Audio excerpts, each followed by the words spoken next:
Praise Lord my dear friends. ఈ రాత్రికాల సమయంలో యేసు ప్రభు మనకిస్తున్న వాగ్దానము యెహెజ్కేలు గ్రంథము 3వ అధ్యాయము 3వ వచనము.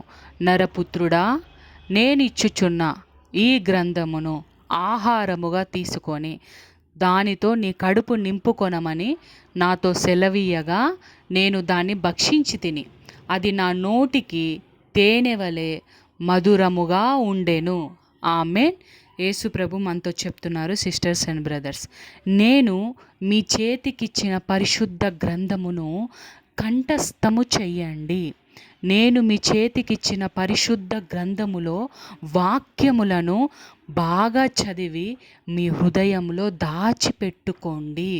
ఎందుకంటే నేను వాక్యము ద్వారా మాట్లాడే దేవుడను. వాక్యము నేనై ఉన్నాను, నేను వాక్యమై ఉన్నాను. ప్రతి సమయములలో, ప్రతి విషయాలలో వాక్యము ద్వారా నేను మీతో మాట్లాడే దేవుడను. మీరు వాక్యము బాగా చదివి మీ హృదయంలో దాచిపెడితే మీరు వెంటనే నేను మాట్లాడుతున్న మాటలను ఐడెంటిఫై చేయగలుగుతారు, క్యాచ్ చేయగలుగుతారు.